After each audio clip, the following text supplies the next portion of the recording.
The mission today is to sharpen your swords and get you ready for battle. It's time to fine-tune your craft and make you the best in what you do. The mission is to equip you to help anyone purchase what they need. We'll share the best advice from the best in their industry. You'll be listening to a conversation you wish you had with the mentors you wish you had. Take what makes sense to you and makes you better in your career. You guys, Bruce Lee said it best. Absorb what is useful and discard what is not. Hey everybody, welcome to the episode of Commission Mission. I'm Micah Henderson. And I'm Eric Gerace, and I'm excited today about our guest. He's not only a dear friend of mine, what's crazy for me to say this, he's a great friend of mine. I love him, and we've never met in person. But he has created this amazing program with a group that I have a big, huge spot in my heart for, Earthwaking University. He's the CEO of Earthwaking, and he's created a visionary program there which absolutely changed my life. I mean, for the better. Just a really amazing program. He's all heart, just an amazing speaker. Someone I really look up into respect to, Mr. Kirk McDow. Thank you very much for joining us today. Hey, Kirk. Awesome. Well, first of all, Eric, thank you for clarifying that the visionary program made a difference in your life in the positive. I appreciate that point of clarity. Eric, if you would, just ask me the question again, like you did before. Like, what would you like to hear? What would you like to have? So, like we were pre-gaming this before this episode, and I asked Kirk a question. I said, Kirk, so this podcast is designed for new entrepreneurs, struggling entrepreneurs, people that maybe working in a commission type of deal, or someone that's creating their own income. And with all your wealth of experience and knowledge, what do you feel would be like your biggest gold nuggets that you can share with them today and help them in the most possible way? Fabulous. I love the question. Thank you. That sets me up beautifully. So I guess what I want to talk about maybe for a moment is entrepreneurism, an aspect of entrepreneurism, which is selling, which is having people actually commit to something. Actually having people commit to something, right? So people like to talk about stuff, but oftentimes there's a little bit of a barrier to people saying, yes, I want that. Here's a check, here's a credit card, whatever it is, right? So I want to talk about that a little bit. And I come from a sales background. You guys mentioned you're in the insurance business. I was in the copier business in the late 80s in New Orleans. And it was really awesome, by the way. First year I sold everything. I sold my car, my house, my furniture, anything I could do to pay the rent. It took me a little while. I shared that experience in the copier industry, yes. Kirk. I know exactly what you're talking about. Anybody who's been in sales, especially commission sales, like, oh yeah, okay. It takes a minute to get your feet on the ground, right? It does. But the advice I was given, I would say, was a little bit detrimental, right? The advice I was given, the books I read, was all about techniques and tactics to be more effective in the selling process. Now that sounds like, that certainly makes sense. Like if these tactics and strategies and tools and, this close, like the Ben Franklin close, I'll come up with all the reasons yes here, and you come up with all the reasons no here, and let's see, like all that kind of stuff, right? So, that's what I knew. That's what I thought the highest perspective was, and I dedicated myself for years to, learning Tom Hopkins and Zig Ziglar, and this 20, 30 years ago, 30, 40 years ago. So there are different people now that people would study, but that's who I knew to study, and I did so avidly. And that, eventually after about a year or so, I got my feet on the ground. I became successful in sales and so forth and so on. But that coupled with some experience I've had in transformational training, leadership training, and so forth. From that, I wrote a book called Contribution Selling. So I got effective in the world selling by tactics and techniques, right? I did master that. I beat the odds, tremendously. Most copier reps have about a 10% close rate. I got mine up to about 90% after a couple of years. So I've transcended what it is to use tactics, tools, techniques, strategies, different closes, a close for this and a close for that, and overcoming objections and all of that. So that's all fine. And it was really important for me at the time to accomplish that, right? I needed to make an income, and this was my vehicle, and I dedicated myself to it and eventually mastered it. But later down the road, especially when I got into transformational leadership training, something very important came to my attention, which is being being, B-E-I-N-G, being, right? We're human beings. And so being is very important. So to cut a long story down to like medium length, right? I began to consider what are the ways of being, because during my sales career, I actually like had my own dealership after a while, my own recruiting agency, right? A headhunting firm. So I had a lot of interactions with salespeople and that kind of stuff. So what I started to really inquire into is what are the ways of being that attracted me to sales reps. So when a sales rep shows up at my door, right, and is trying to sell me something, or I've made some inquiries and I'm trying to find my next vendor, I'm trying to find a solution for a problem. By the way, as a salesperson, you are solving problems, right? So when you walk into someone's office, walk into someone's home, there's a problem that is your job to uncover and come up with the best solution possible, right? And so I began to inquire to myself, what ways of being had me say, yes, that's the person I want to do business with. And I noticed there were things like integrity, really good listener, really great problem solver, highly creative, motivated to be of service. They were not using the same tools and techniques and closes on me that I used back on people back in the day. You know, like they were talking to me as a human being, as peers. They understood their job was to solve a problem for me, and they were dedicating themselves to solving my problem. And when that person shows up, I'm going to meet it. Yes. And I don't mind paying a little bit more. I don't mind working through some terms. Oh, you can't come this week. You have to come next week. Okay, great. That's worth it for me. I'd rather have somebody next week who's actually for me and a masterful at solving my problem than somebody this week who's trying to manipulate me into getting my money, right? Very different worlds. I'm happy to wait for it. I'm happy to pay premium for it because if I have the person who's actually here to solve my problem's actually going to get solved, which is what I started the whole thing for, right? So that really made sense to me. And then I wrote this book called Contribution Selling, where I was using that phenomena to give salespeople, or entrepreneurs in this case, an access to being the person that you would like to do business with. It's a very simple process. It's just like simply like asking yourself, what are the qualities that are really important to me? And mine are like honesty and good listener and creativity and integrity and whatever, right? So yours is whatever yours is, right? But whatever yours is, that would be the perfect model to model yourself around, to be the entrepreneur or the salesperson that's actually going to win almost every engagement. So at the height of my sales career, I almost never lost. When I walked in, it was already going my way because I made a really strong effort to be the person that people wanted to do business with, right? So let me pause there. I've spoken for a few minutes. I want to. No, you know what I love about that is, like, I've always looked at it from the other perspective of where we're trying to create our client avatar. Like, who's my perfect client? And I've never really thought about, like, who's their perfect salesman, or who's their perfect vendor, or who's their perfect client. I've never looked at it like that way, and that's amazing. Thank you. That right there. Yeah. That's truly an amazing concept because. So some pushback I've gotten on that. Oh, is this not authentic? It's not really you. But hold on. What I'm saying is I'm modeling myself after the qualities I hold near and dear. Yeah. I say that is authentic, and I say that is a higher perspective of me than back in the day when I was just trying to close people at any cost. So I've always thought about that, but I thought about it in a different perspective of one's appearance. And that who do you want to do business with? Do you want to do business with somebody who is unkempt, no hygiene? Their teeth are falling out. The hair's knotted up. Their clothes aren't clean. Or do you want to do business with somebody who takes care of themselves and I feel like that just looks like someone who has sanity, right? That they keep up with themselves. The other thing I was thinking about is through all of your sales experience, learning all of these different strategies. In my experience, I can't keep up with them all. Every new technique, there's 4 C's, there's, the 8 steps to this, there's the feel, felt, found.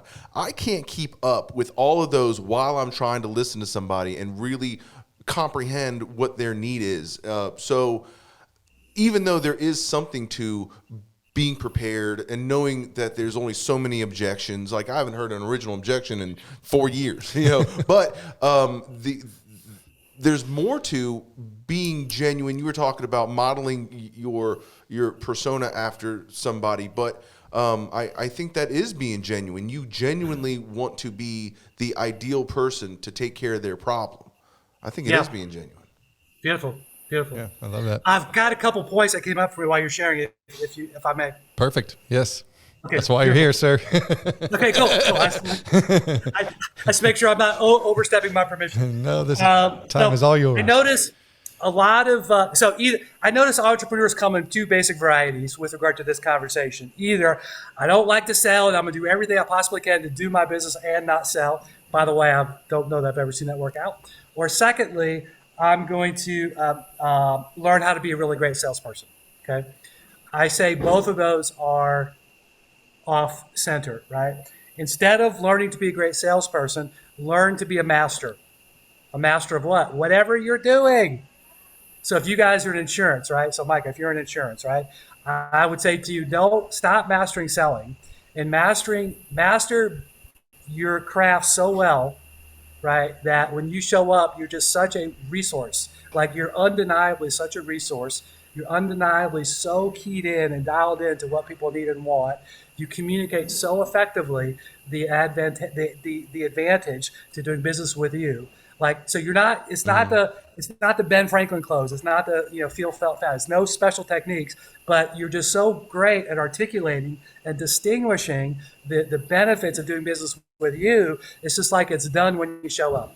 Right. So that's one thing I want to say, right? To entrepreneurs out there, to salespeople, stop learning how to be a great salesperson and learn how to be a great person. Learn how to be a great professional. Learn how to be a great whatever it is that you are, insurance guy, whatever it is, right? Master that. That's one thing I want to say. Second thing is this whole idea of objections, I find objectionable. People have questions and they want answers. People have questions and they want answers, right? Don't handle people. By the way, I was a master at handling people's objections, right? So I could talk smack about objection handlers because I went all the way, right? Except now I don't handle objections. I answer questions. And when I've answered the question, I say, hey, did I answer your question? And if they say yes, great. If they say no, I take another swing at answering their question fully. I do not handle objections. I think that's kind of an old paradigm. So I just want to throw that in. And Mike, I'm sorry if that. No, that's good. And I just wanted to say, when it came to knowing your craft and being a master of it, I haven't had a question about a lot of what I do that I haven't been prepared for, that I didn't already know. That earlier on in my career, I had a client that was very analytical, and not that I was analytical, but when she fired so many questions that I didn't have answers for, I don't know if you want to call it, instilling like a small level of anxiety or something, but I never want to have that feeling of not being prepared again. So I do make sure I know what I do. And there's a certain peace of mind going into a conversation with somebody about a product that I know backwards and forwards, that, it just takes all the stress out of what I do. It's no longer stressful. This is what I do. Do you need it? Here's all the answers to your questions. Yes or no, sign on the line. Yeah, that's beautiful. I think if you take that level of training, foundation, tactics, and techniques, and then add to that mastering, being the person that people want to do business with, I bet your sales double. That's good. Yeah. No, that's some gold nuggets that we're trying to get to people. And I always learn right alongside of our viewers that I'm asking the questions that I want to know, and I can't be the only one. Right. Totally. And one of the things that I got comfortable with through the Visionary program, part of the training in the Visionary program is being comfortable being uncomfortable. Mm-hmm. And that kind of goes along with questions, because in real estate, especially being new in real estate, I'm not going to know all their questions. Some of these people have had a lot more experience looking for a house than I have had selling one before, when I first started out. So I used to congratulate them. That was like how I handled their objection. Was if they asked a question I didn't have the answer for, is I would congratulate them. Wow, that's awesome. You asked me something I don't know right now. I love that. But I'm going to get you that answer, and I'm going to take my time to do it because I want to make sure I get you the right answer. And so that's a perfect example of what I'm talking about. Most people make up something. Yep. At that juncture, right? And the person that is asking the question actually can feel it, even if they can't see it exactly. They can see you're doing something other than being fully transparent, asking a question. And what I love about that, see, Eric, that's somebody I would like to do business with, because I know. And it took me a while. Not everybody's going to have the answer to every question, but if they respond like that, I put that as a check in the go mark. But it took me those times of lying to my client and getting caught in the lie, or losing the sale, or having something blow up in my face because of it, and to realize it was much more effective to give that response than it was to create one. A good point, Kurt, that maybe even on a subconscious level, people feel if you're being genuine or not. Oh yeah. Or if you're right being away. pitchy, or if you're, you got the answer to their question before they ever even ask it. And nobody likes that, being sold to. That's why if you hear the introduction, you help people purchase what they need to purchase. And people feel your energy before they hear anything that you say. Now, one question I like to ask salespeople is this right here. Hey, can you remember times when someone was trying to close you and they're pulling out techniques and being manipulative and mishearing questions, like doing all that kind of stuff just to get you to do what they want you to do? Do you remember times like that? They go, yeah. I go, well, how'd that work out? Terrible. Cool. That's what you're doing with your clients. Great job. Yay. That'll bring it home. So in Highland Finance, helping you prepare for life. IRS takes your money, stock market risks your money, and inflation reduces the buying power. At Highland Finance, we believe you should feel confident in your future. Our proven track record helps our clients prepare for life. Call 850-359-5989. And you were talking about, salespeople. You were talking about owning you said like a head hunting, type of firm.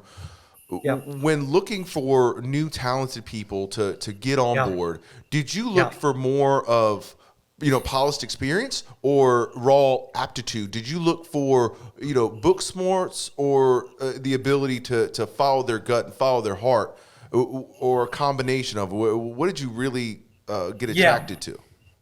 Well, different. So I was a headhunter specializing in salespeople. I did that for about 10 years. And so different clients were looking for different things: medical sales, industrial sales, whatever it is, right? So that answer varies a little bit depending on the industry. But I think, to your point, and we'll find out here in a moment, what I most, in addition to, the checklist of what my client said, 3 years of this and 4 years of that or whatever, right? What I at least felt like I could tell if this person was going to perform or not perform, right? So there's a couple indicators I had noticed, right? One is previous performance. But that's not as perfect as people think, because if a promising sales rep is in a very terrible situation, they're not going to perform well, right? And they don't even know if they're in a terrible situation if they're brand new. That was me my first couple of years in the company. It turned out I worked for a terrible company with no integrity, but I didn't even know. So I had a slow start. It was difficult, and I got terrible advice all the time and all that kind of stuff, right? So early performance is not always a key. It's not always reliable, but if you get early performance, that's an indicator. When salespeople would come into my office, when I was the recruiter and they were trying to get me to put them on an interview, they were in the. So here's what most salespeople miss: you're sitting in front of a recruiter, and you're a professional salesperson, and you forget to bring your A game. It might get eaten up. You start assuming you got it with me, and I can't see your best work. Like, I want to see your best work. I want to be wowed. I want to be impressed. I want to be taken on a journey. I want to feel the beginning. I want to feel the middle. I want to feel the end. And I want to feel great about the whole thing. If someone comes into my office, it takes me through a journey. They're professional, and they're with me, and they're answering my questions, and they're never annoyed. Like, that's somebody I want to put on an interview. That's the real deal there, right? Because why not? Like, why? Some people would come in and be all hoity and arrogant with me, well, I need this, and I need this, I need the other. Like, I'm sorry, I can't help you. What do you mean? Because if you do that in front of my client, we're both cooked. So one follow-up question, and I'm asking this question for our viewers who maybe aren't in year 1 or 2. Maybe they're in year 8 or 9, and they're looking to grow their organization. This is something that I do, not full throttle, but I always look for talented people. Taken to the step before that conversation, before speaking with them and seeing how professional they are, and maybe their work ethic, how did you attract them to sit across the table from you in the first place? How did you know to get in touch with them? What did you tell them their potential was? Was it, higher commissions? Was it, bonuses? Was it vacations? Was it leads? What attracted? If you don't get it, Mike is really picking your brain for his business right now. and all of our viewers that he just described himself as someone that's been in business for 8 to 9 years. I'm learning. Hey, remember about being genuine? I am learning right alongside my viewers. Now, this imaginary person is named Micah, and he's wearing a red shirt. Go. Yeah. Right. So I'm asking the question because, other people sitting in my same situation. Exactly. Yeah. Okay, this is actually pretty easy. This is actually an easy one. So let me rephrase the question a little more simply, see if I got it, then I'll answer it. Are you asking me how to set yourself up to be attractive to real talent? And how to find them. But so both sides of that coin. Okay, the more important part is, in my view, is not how to find them, but how to interact with them once you have, right? Because they'll show up periodically. But and I will answer that too. But I'm more interested, obviously, in the second part of the question, which is how to be attractive to real talent. All right, and it's really simple. Treat your people with dignity. Salespeople walk into my office, top performers, people who are making their companies tens of thousands of dollars a month, would walk into my office and tell me stories about their sales manager reducing their territory, giving away their territory to somebody else. In other words, breaking their promises in some way or another, altering the commission plan. See, let's say a performer comes in on straight commission. Most of my career was straight commission. I preferred it. If you're a performer, you want straight commission. If you're not a performer or you're brand new, you want the safety of a safety net, but you make much more money in straight commission as a performer, right? So performers would come to my office, and I know a performer when I see one, would come to my office and give me, there's usually only 3 or 4 different ways that companies did this, but it was either altering the commission plan, altering the territories, or creating a really hostile environment.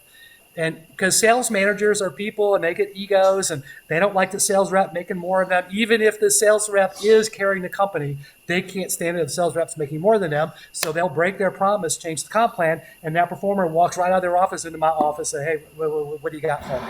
So the number one thing, dignity, keep your promises. Be interested in why is a top performer at your office? Think about that. Why is that? How many insurance firms are there where you live?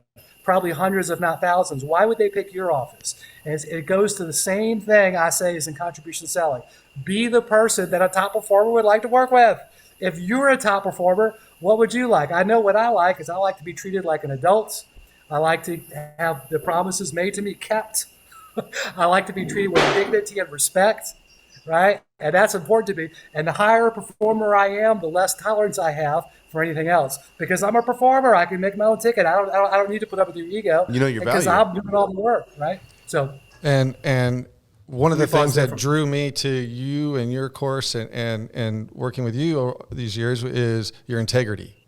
That being such a high priority in everything you do. You do exactly what you say. If you do break a promise, you're right there to say, hey, I'm sorry, this is what happened. I'm out of integrity. And you go to and work and correct that. It's not something you avoid. It's not something you hide from. It's not some story or excuse that you make up about.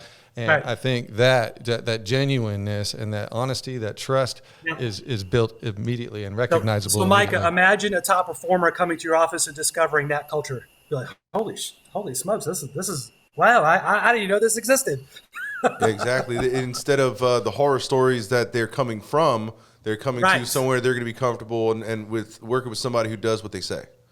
Yeah. A top performer is a unique animal. If you notice, the percentage of top performers is like 5%, 10% in most industries, right? So that's a unique animal. You need to create yourself as one of the 5 or 10% environments in which a top performer would really enjoy thriving in.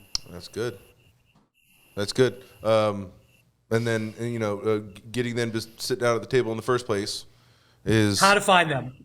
So, when most of my recruiting, actually all of my recruiting industry was in New Orleans, right? And I did it for 10 years. And so I went to networking events recently. This is all probably different now with COVID, right? But I went to networking events regularly, once a week or so. And I was known.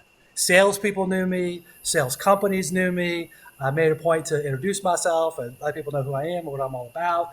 And so if I'm a firm interested in hiring top talent, I'm going to go be a contribution, a well-known contribution to wherever top talent hangs out. The big networking group in your area, the Chamber of Commerce. I don't know what it is, right?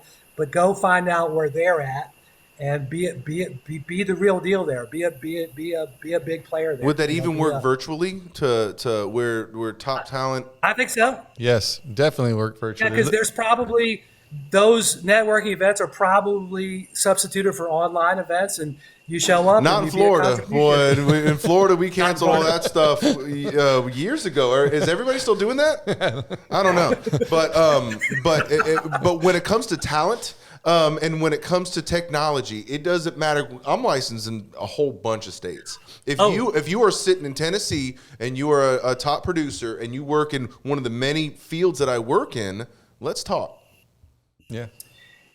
Hey, Micah, I got something else right now. I apologize. I'm interrupting. Should I wait? No, you're good. Another way to find top talent just hit me. I want to get your question answered. Notice who beats you in the deals. Always find out. If you lose a deal, always find out who beat you and why. And then what you'll notice is the same names start popping up. That's your target. Yeah, when I was in the copy business, when I got beat, I wanted to know who and I wanted to know why. And then after a while, certain names kept popping up, and I started figuring out how they were beating me. What are and they I would doing? Construct the counter to whatever they were beating me with. But I had to know who and I had to know why. Man, I'm telling you, if you want a trial by fire in sales, get a job at a copier company. Yeah. Copier sales is brutal. It's super competitive. There's low margins. You have to be amazing to sustain your life and livelihood inside of a copier. I literally used to cold call over 100 offices a day in the high rises in New Orleans. I did that for years. I've been kicked out of businesses, locked in fire escapes. I mean, you name it. So I got some copier stories, yo. So and I think that might have to be on the next episode, season 2. I think should just be full of fun sales stories. But while we're kind of winding down today, I have a really fun story that I'm sorry to interrupt you. That will actually goes right along with what Kirk was saying. So I was escorted out of a building for a no solicitation building, and it was a big office complex, and they had a huge businesses that I wanted as my clients.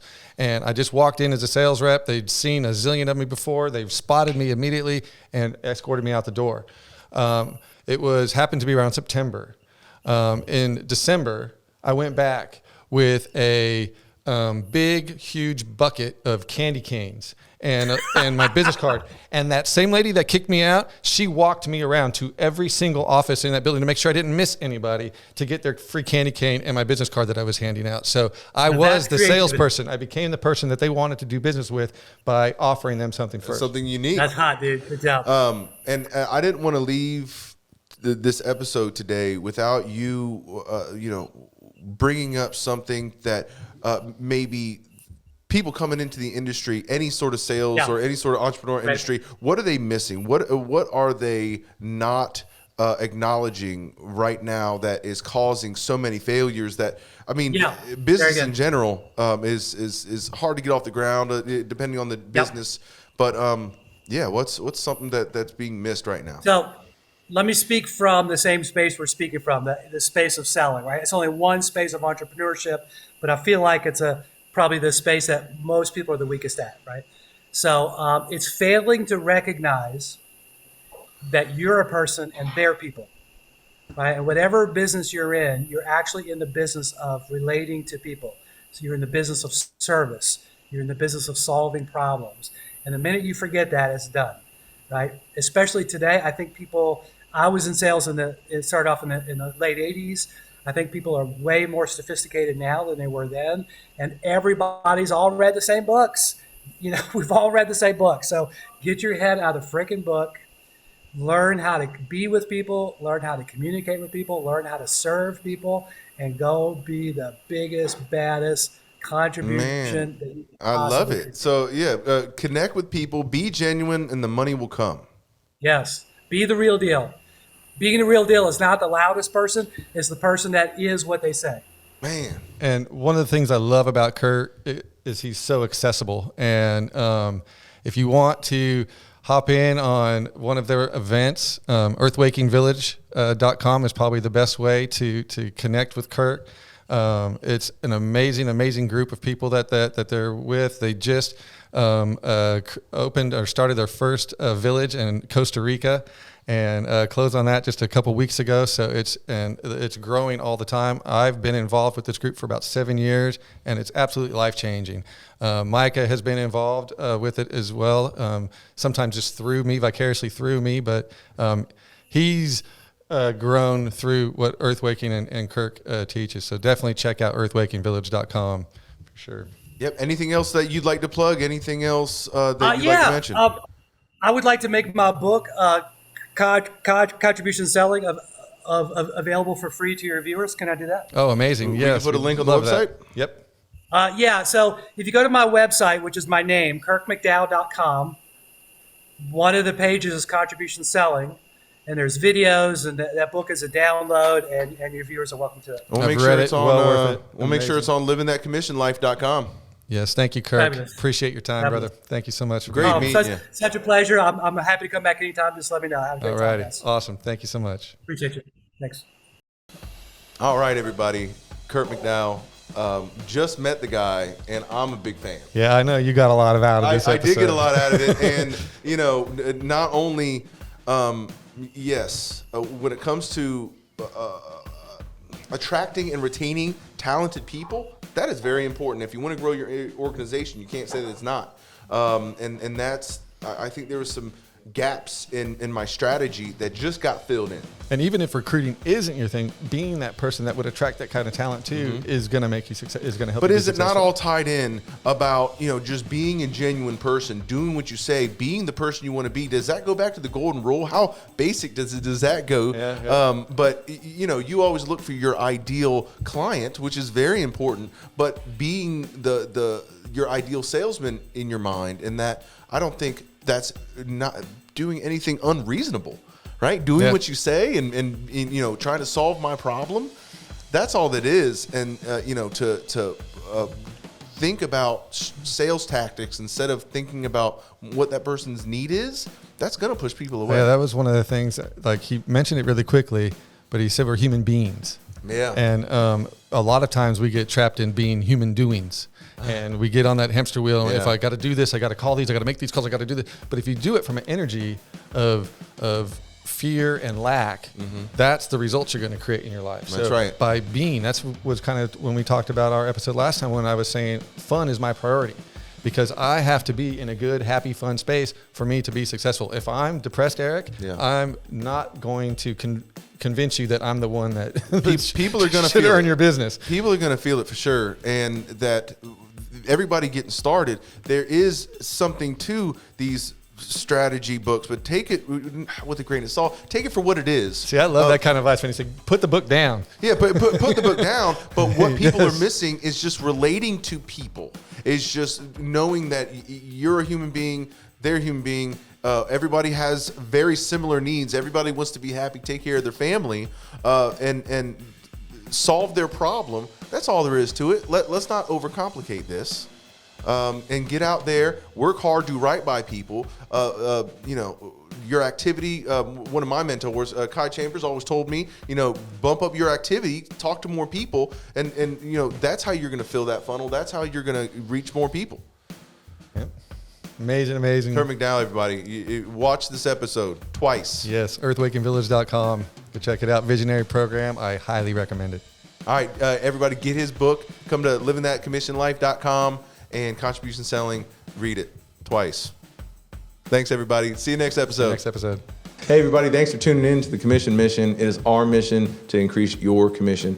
If you got any gold nuggets out of the episode today, make sure you don't miss any more. Click, like, subscribe, whatever that action is for the platform that you're watching this on. Make sure you don't miss any more good nuggets and, help us help you.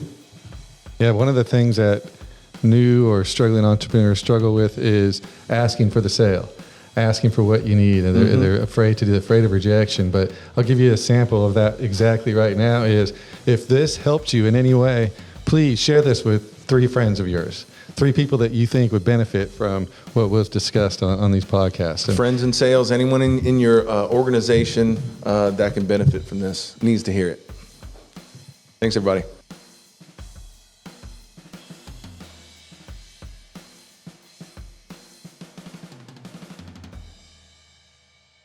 Highland Finance, helping you prepare for life. The profit your business brings in should go to you, not accidents, injuries, and hurricanes.